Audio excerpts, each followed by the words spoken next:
పేరు శాంతం, మా ఊరు రామపురం. అయితే ఇక్కడ జరుగుతున్న విశేషాలు ఏంటంటే ఇక్కడ టూరిస్ట్ ప్లేస్ కాబట్టి డెవలప్ చేస్తున్నారు బీచ్ మొత్తం. వాళ్ళ స్థలాల్లో వాళ్ళు రిసార్ట్ కట్టుకుంటే మాకు మత్స్యకారులకి ఏం ఇబ్బంది లేదు. ఈ బీచ్ ఒడ్డున ఒక 100 మీటర్స్ స్థలం ఉంది ఫారెస్ట్ డిపార్ట్మెంట్ వాళ్ళది.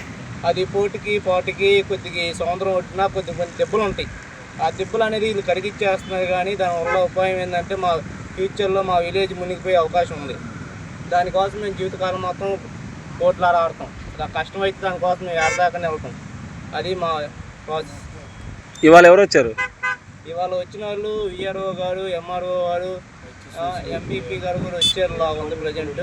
వాళ్ళు వచ్చి మేము మాట్లాడే విధానం కూడా మాట్లాడకుండా సైలెంట్గా మా సమాధానం చెప్పకుండా 2 ఫోటోలు తీసుకుని ఆటోమేటిక్గా వాళ్ళు వెళ్ళిపోయారు.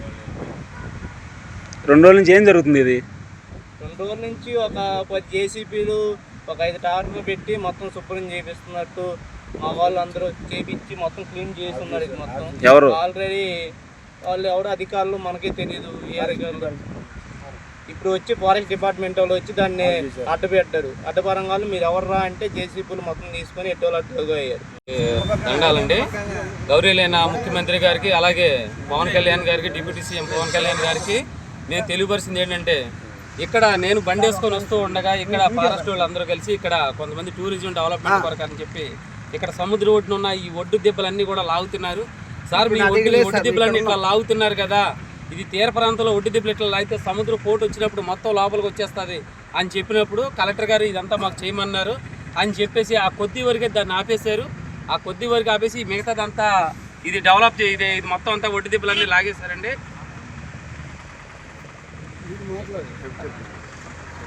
ఈ ఒడ్డు దెబ్బలన్నీ లాగేశారండి. తర్వాత గ్రామస్తుల్ని అక్కడ ఉన్న ఊరి గ్రామస్తులందరినీ పిలిపించి మేము అడిగాము, ఇట్లా చేస్తున్నారు అధికారులు మీకు తెలియపరిచారంట అని అడిగితే మాకు ఎవరు కూడా తెలియపరచలేదు, మా ఏదైనా అడ్డుకుంటే మా మీద కేసులు పెడుతున్నారు అని అన్నారు. ఈ కేసులు పెట్టి మా మీద అక్రమంగా మా మీద గొడవలకు వస్తున్నారని చెప్పేసి అన్నారు. ఇక్కడ రియల్ ఎస్టేట్ వ్యాపారస్తులందరూ కూడా ఇక్కడ బయట కట్టుకొని రోడ్డు యువతలు ఉన్న ఎవరు తిన్నగా వాళ్ళు మొత్తం సముద్రం ఒడ్డునున్న ఈ దెబ్బలన్నీ సదరం చేసేసి వాళ్ళు లైటింగులతోటి అనేకమైన ప్రోగ్రాలు చేసి లక్షల రూపాయలు వాళ్ళు స్వాధీనం చేసుకొని ప్రభుత్వం డెవలప్మెంట్ చేస్తున్నామని చెప్పేసి ఈ విధంగా చెప్పి మత్స్యకారులందరినీ కూడా ఇబ్బంది పెడుతున్నారు. ఇది ప్రభుత్వం వారికి మేము తెలియపరిచింది ఏంటంటే, తీర ప్రాంత మత్స్య కార్మికుల యూనియన్ నుంచి మత్స్యకారుడికి ఎక్కడ అన్యాయం జరిగినా సరే మాత్రం మేము ఊరుకునేదే లేదు. ఇది ప్రభుత్వ వారి కఠిన చర్య తీసుకొని ఖచ్చితంగా ఈ అధికారులందరి మీద కూడా చర్య తీసుకుంటారని ప్రభుత్వ వారికి మరొకసారి నేను తెలియపరుస్తాను. ఇక్కడ జరుగుతున్న విషయాల మీద మేము ఇప్పటి 2 సంవత్సరాల నుంచి మేము ఖండిస్తూనే ఉన్నాం. ఎందుకంటే ఈ రిసార్ట్ వల్ల ఏ రిసార్ట్ ఉందో వాళ్ళు ముందు ఈ దెబ్బల్ని సముద్రం పాటి పొడుగు రాకుండా అడ్డుకునే ఈ దెబ్బలను కూడా ఆ స్థలం వాళ్ళు సరి చేసుకుంటున్నారు. వాళ్ళ ఇష్టభాగాలు సరి చేసుకుంటున్నారని మేము గ్రామ ప్రజలు వెళ్ళి అడ్డుకున్నాం. అడ్డుకుంటే మేము అడ్డుకునే వాళ్ళ మీద ఈఆర్కి ఇచ్చున్నాం, ఎంఆర్కి ఇచ్చున్నాం, ఆర్టీఓకి ఇచ్చున్నాం, కలెక్టర్ గారు ఇచ్చున్నాం, అందరికి అర్జీలు ఇచ్చున్నాం. ఎవరికి ఇచ్చినా మనకి రెస్పాన్స్ రావట్లేదు. 2 సంవత్సరాల నుంచి దీనికోసం పోరాడి అయిపోన్నాం. ఎవరు వచ్చినా వాళ్ళు రిసార్ట్ వాళ్ళు ఈ దెబ్బలంతా సదరు చేసుకుంటున్నారు తప్ప మాకు దానికి అడ్డుకుంటే ఎవరు అడ్డుకుంటున్నారో వాళ్ళ మీద మళ్ళీ కేసులు పెట్టుకుంటున్నారు. వాళ్ళ మీద దౌర్జన్యాలు ఏ మాట్లాడడానికి వాళ్ళ ముందు స్పందన రావట్లేదు. దయచేసి ఈ విషయంలో మాకు న్యాయం చేయండి. ఈ సముద్రం అనేది ఇంకోసారి మనకు ముందుకు రాకుండా అడ్డుగోడగా ఉన్న దెబ్బల్ని ఆ దెబ్బలు అట్టే ఉండాలని మేము కోరుకుంటున్నాం. దీనికోసం ఎంత గురించి పోరాడడం మేము ఎంత దూరాన్ని పోరాడతాం. తీర ప్రాంతం మత్స్యకారుల 4 జిల్లాల యూనియన్ ప్రెసిడెంట్ నేను, నాగార్జున నా పేరు, కొత్తపట్నం. ఇక్కడ తీర ప్రాంతంలో మేము వస్తూ ఉంటే మామూలుగానే ఇట్లా జరుగుతూ ఉంటే ఈ గ్రామాలని సాంప్రదాయం చేసి వీళ్ళు తీసుకున్నారు, అన్ని కట్టుబడులు కడుతున్నారు అనుకున్నాం. కాబట్టి నిన్న అయితే మా యూనియన్ నెంబర్ వచ్చి, అన్న ఇది ప్రదేశం ఇట్లా లాగేస్తున్నారు, ఇక్కడ ఏ జామ్ ఉండదు ఏముండదు, తుఫాను వచ్చిందంటే అసలు ఏదో లేకుండా పోతే ఇన్ని కోట్లు పెట్టి కట్టినా ఉండవు, ఇట్లా దారుణంగా తయారైపోయిందన్న అని చెప్పినాను. ఫోన్ చేశాడు. ఫోన్ చేస్తే నేను ఇలా మేము వచ్చాము ఈ గ్రామాన్ని సంపూర్ణ మాట్లాడతాయా, మా మాట వింటలేదు, ఇట్లా మా సంపద కూడా లేకుండా మీ బోట్లు తీసుకెళ్ళి ఆ తేడా పెట్టుకోండి, మీ ఊరు కూడా ఉండకూడదు అని చెప్పినాను. మేము ఎప్పుడైనా ఏడాపడి ఉన్నామో ఎక్కడైనా వాళ్ళు బాధపడుతున్నారు. తీర ప్రాంతంలో మత్స్యకారులు అనేవాడికి సొంతం ఇది చేపలు ఎండ పెట్టుకోవటం. జీవనాధారం తీసుకొచ్చి ఆడ ఎండబెట్టుకొని అన్నీ చేసుకోవటం ఇక్కడ మాకు మత్స్యకారుడికి ఆడ.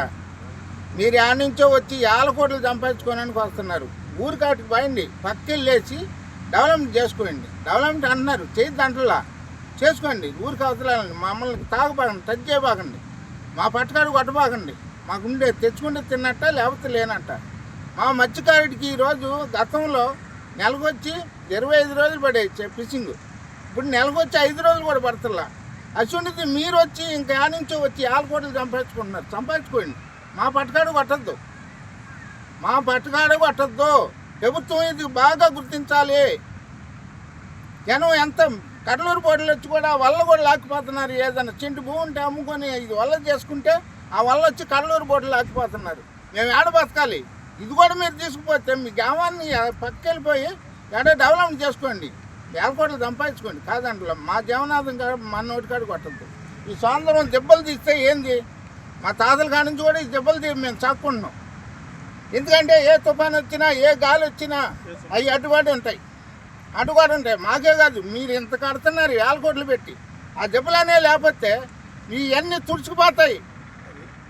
ఇవన్నీ ఈ జీవనాధారం ఎక్కడ ఉండరో మీరు ఏడా ఉంటారు, మేము పోయేది ఏడా. మీ పోతే ఆస్తులు పోతాయి. కాబట్టి ప్రభుత్వం గుర్తుపెట్టుకొని మత్స్యకారుడికి అనేవాడు అన్యాయం చేయబాకండి. మత్స్యకారుడికి అన్యాయం చేయకుండా ముందు దెబ్బలు దాక్కుండా ఎట్టున్నారో అట్లా జీవనాన్ని చేసుకోండి. మత్స్యకారుని మట్టుకి ఇబ్బంది పెట్టద్దు. అదే మత్స్యకారులు యూనియన్ ప్రెసిడెంట్గా కోరు. ఈ 2-3 రోజులు అంటే ఈరోజు 17వ తారీఖు, మొన్న 15వ తారీఖు నుంచి ఈ 170 మీటర్ల నుంచి సముద్ర అంచు లోపలికి సుమారుగా ఒక 7-8 ట్రాక్టర్లు దీన్ని మరము చేయడం, ఎత్తు దిబ్బలు ఉంటే అన్ని సదరం నేలమట్ట చేసి, ఇప్పుడు అది ఎవరు చేస్తున్నారంటే వాళ్ళని అడిగితే మాకు తెలీదు, మమ్మల్ని వేరే వాళ్ళు ఇక్కడ చేయించమని చెప్పారు అని చెప్పి నిన్న సుమారుగా 16వ తారీఖు మధ్యాహ్నం 1:20 నేను రౌండ్కి వచ్చాను సార్. నేను మంచిలు పోసే అబ్బాయిని రౌండ్కి వచ్చి నేను అడిగితే వాళ్ళు ఏం చెప్పారంటే, మంచిలు పోసుకుని అయ్యా ఇది మాకు తెలీదు, ఇది వేరే మా అధికారులు మమ్మల్ని శుభ్రం చేయమన్నారు, అందుకని మేము శుభ్రం చేస్తున్నాం, ఏదైనా ఉంటే మీరు మాట్లాడుకోండి అన్నారు. నేను ఇమీడియట్గాను నేను మీడియా తీసి మా అడ్వకేట్కి లాయర్ గారికి పంపించాను. ఇమీడియట్గా ఆయన మా రెడ్డి గారికి తెలియపరచడం జరిగింది. ఈరోజు ఆర్టీఓ గారు, ఎంఆర్ఓ గారు, అలాగే సెక్రటరీ పంచాయతీ విఆర్ఓ గారు వీళ్ళందరూ వచ్చి ఇక్కడ సమస్య పరిష్కారం చేయడానికి వచ్చి చూసి మా గ్రామ ప్రజలందరూ సుమారుగా 170 నుంచి 200 లోపల వచ్చున్నాము. ఒక్క మాట కూడా అధికారులు మాట్లాడకుండా వచ్చి జనాలను చూసి ఆయన ఏం మాట్లాడుతూ తెలుసుకోలేక డైరెక్ట్గా వెళ్ళిపోయారు. సార్ ఏం సార్ వెళ్ళిపోతున్నారంటే ఫారెస్ట్ వాళ్ళు వచ్చి జేసీబీలను అడ్డుకున్నారని చెబుతున్నారు. సార్ ఫారెస్ట్ వాళ్ళు వచ్చినప్పుడు లేదు సార్.